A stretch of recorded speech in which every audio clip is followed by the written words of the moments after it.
Oh, and welcome to the program, Dr. Brett Bertucio, who's joining me today from St. Monica Academy on Mercer Island in Western Washington. Hey, Dr. Bertucio, thanks for being with me today on the program. Thank you so much, Dr. Curran. Thrilled to be here and thank you for the invitation. Yeah, so hey, here's the thing. What'd you get your PhD in? What'd you get your doctorate in? I didn't realize that you were a PhD. All of a sudden, I was like, I got to email Brett, and then I looked up your email address, and well, there it is. Lo and behold, man, I get a little bit of anxiety when I think about everything I went through to get my PhD. I'm like, oh, I need to find out what's it in. What was that like? Well, I'm sure we kind of commiserate through the whole process. So my PhD is a joint degree program in educational policy studies and curriculum instruction. So on one hand, kind of a traditional teacher formation or teacher training program, but the other hand, I was in an interesting program at the University of Wisconsin-Madison that was history and philosophy of education. So I'm kind of a American historian of education, if anything else.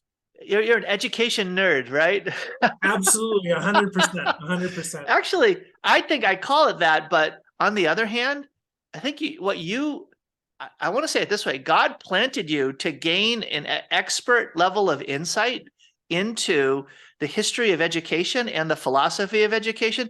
That is like so critically important today because of what it seems to me is the experiment of American public education and the way that that's influenced even Catholic schools, that all of a sudden now we stop and wonder, are we doing this the right way? And is this getting you fired up when I ask that kind of question? I have to say that it really is part of my own vocation story that I was teaching in a Catholic high school in Maryland.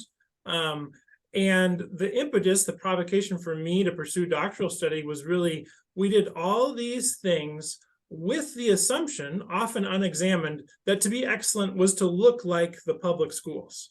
And we had kind of no interrogation into what does a Catholic anthropology say about how we should educate?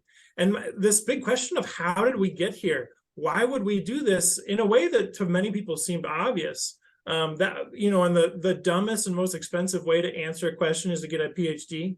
And so I did that. I love it. And folks, Dr. Bertucio just said something that was incredibly important, and I'm going to have you unpack it.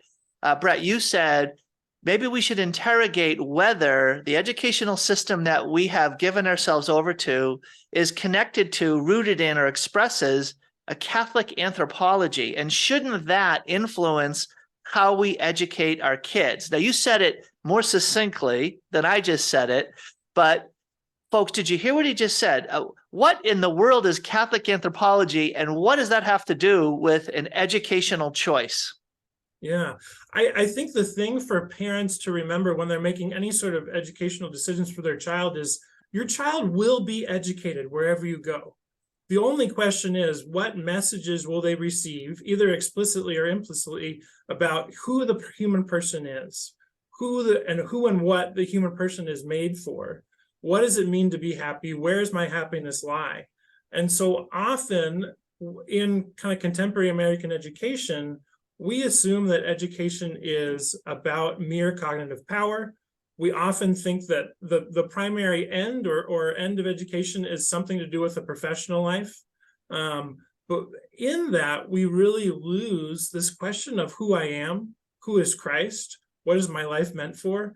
And often that's even kind of unwritten, unsaid, unacknowledged. But once we do an examination of some of the things that might go on in kind of a conventional, contemporary, either public or Catholic school in America, you think, wow, the message my child is receiving is not about a God who became man and loved him or her. It's about trying to make your way in a world that doesn't make sense. I'm talking today with Brett Bertucio. Brett is the vice principal at St. Monica Academy. And congratulations, Brett, on St. Monica Academy being the first and only classical curriculum or classical model high school that the Archdiocese of Seattle has approved. That's a huge step, not only for St. Monica, that was at the forefront of the Archdiocese of Seattle at the grade school level, saying maybe we ought to sincerely look at implementing a classical curriculum and a classical model of education. But then these kids get to 8th grade and they're like, well, where do we go now? Well, let's go to 9th, let's go to 10th. And all of a sudden now you guys have been at this for a few years and here you are. And the Archdiocese is saying, we bless the idea of a classical model of education happening at the high school level, and St. Monica's first. So congratulations on that. That's very exciting. Thank you so much, Tom. And we're excited. And, you know, from the kind of a diocesan perspective, we had a 3-year pilot. And they kind of said, you're able to do this. There's an interesting loophole in Washington educational law where our kids were technically homeschooled. It's called a private homeschool extension. But the diocese, to its credit, wanted to say, we don't want an institution that's going to fail. We don't, and as some listeners may or may not know, the Diocese of Seattle is undergoing a 3-year long process of essentially consolidating some parishes and resources. And so at a time of anxiety, the diocese wanted to do its due diligence. We're just thrilled that the Holy Spirit has led us to this place where our bishop, our local ordinary, certainly our pastor, Father Kurt Nagel, who I know is a friend of Sacred Heart Radio, has said, we really believe that something's happening here. We want students and young people and families to have this opportunity. I think the way you described it, Tom, as parents having their child end near the end of middle school and thinking, where do we go to continue this sort of formation? We have parents who sent their kids to a Protestant classical school as opposed to any Catholic school that was available. And for me, that's just a kind of a tragedy. And we're grateful that the diocese and the community have stepped up to recognize that need. So folks, today I'm interviewing Dr. Brett Bertucio, the vice principal at St. Monica Academy that's at St. Monica's Catholic Church in Mercer Island. Please, I'm going to encourage you to go to their website at St. Monica C, S-E-A, so S-T, and then Monica, and then S-E-A.org, stmonicaseattle.org. And check out their entire program. Now, Dr. Bertucio, my kids have been classically educated at the high school level for the last 4 years. I've also had kids graduate from the traditional Catholic high school. And let me tell you, it is night and day different, radical difference in terms of the benefits that my kids have received at a classical model of a faith-based high school. And there's so many things that I could point to and I would gush over. And if folks have listened to me on Sound Insight, they know that. But let me talk to you, because I think that one of the questions that parents have asked me the most is, hey, why would I have my kids leave a high school opportunity where they could be with 1,000, 1,500 other kids and have the experience that's kind of like the experience I had when I went to high school? And why would they go to a school where there's 150, 75 high school kids? Isn't that going to like radically diminish? It's going to be a radically different experience for them? How would you respond to that? I don't know if you ever hear that, but how do you respond to that? We certainly do. And I think I went to a public high school with 1,200 students and did enjoy the kind of big sports programs and social opportunities, et cetera. I counsel parents, and I think parents should think about when angels appear in the Gospels, they always say, do not be afraid. I see so many parents make educational decisions out of fear. And we were talking earlier about kind of how did the Catholic school system of America come to resemble in many maybe concerning ways the public educational system, and it honestly was out of fear of future coming state regulation, out of fear that we don't know how to educate a person as well as the experts in the universities down the street. And so I think when I think of this question, I think of be bold enough to give your child something that is new and that you believe in, and also trust that the Lord has your family in its hands. The Lord has your child in its hands. A great success story for us, we have a student who has been with us for 2 years, came to us from a public middle school setting.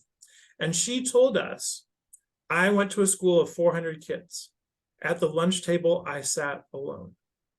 I come here, I sit with 10 of the best friends I've ever had in the world. And I think the difference here, it's kind of cliche to say quantity over or quality over quantity, but her friendships here are based in everything they study is integrated and connects to their faith. Then they're in science class, they're studying literature or history. The question is always at the forefront, where is Christ speaking through this? And then there are conversations in the hallways, at lunch, etc. And our kids are great about organizing. They go to picnics by themselves on the parks on the island every Wednesday. And the things they talk about is about how Christ is moving in their lives. And a couple of our kids, because of schedules, have a free period and they're able to go to the Adoration Chapel on campus. And so their friendships are grounded in the friend in Christ. And so it's different. And it is a risk. I should say that it is a risk, but the life of discipleship is a risk. So I just encourage parents to trust. Well, and Dr. Bertucio, I would say this, that having had kids at big Catholic high schools, as well as at small faith-based and Catholic classical schools, the difference is intentionality and density of Catholicism.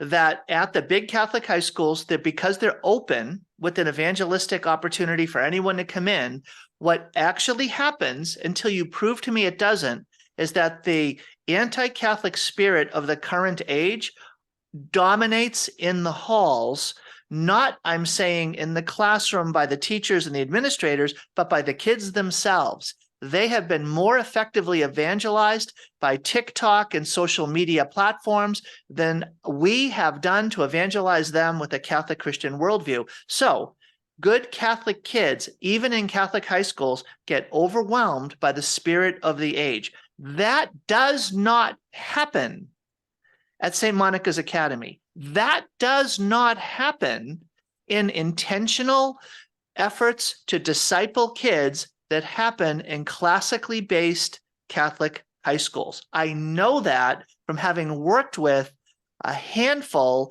of classically based Catholic high schools and having worked for 20 years with Catholic high schools.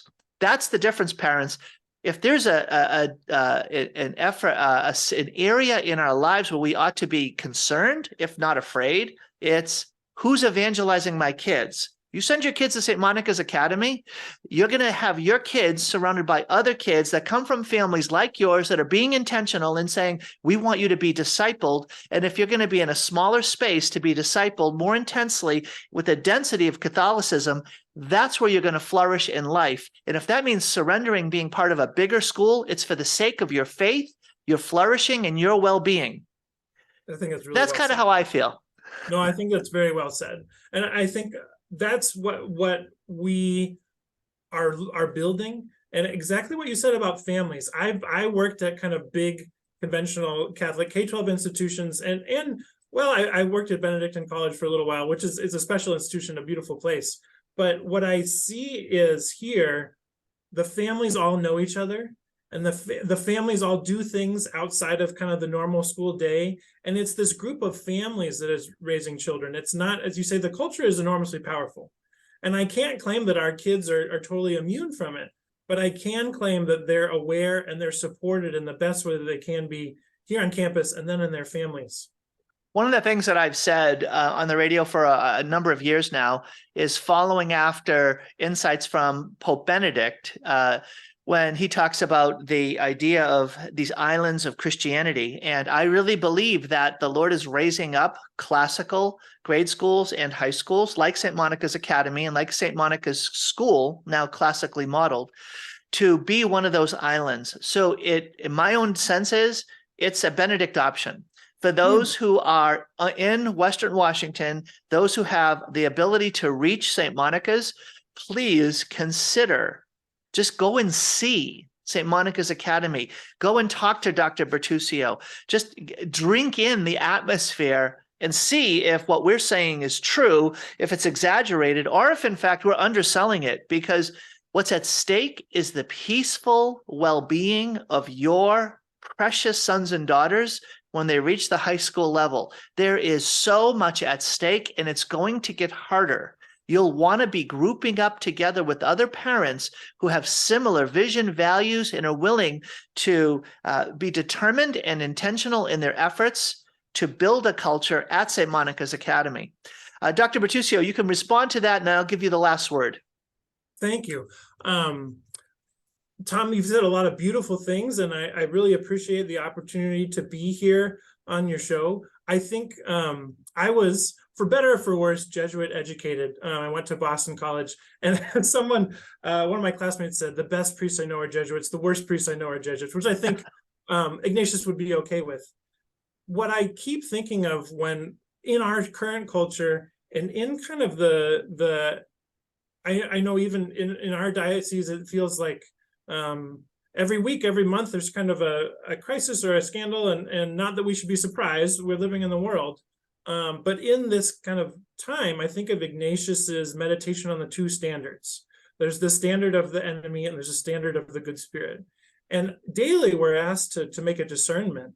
But I want parents and kids to know that there are people gathering around the standard of the good spirit. We're not perfect, but it doesn't matter because Christ is here with us. Mm-hmm. So we invite you in a moment culturally where sometimes the battle is very evident, to come see if, as you said very well, to come see if this is a place where you can take up Christ's standards with your family. Dr. Bertucio, thank you so much for taking time with me today on the program. Dr. Curran, I've just been thrilled to be here and really grateful.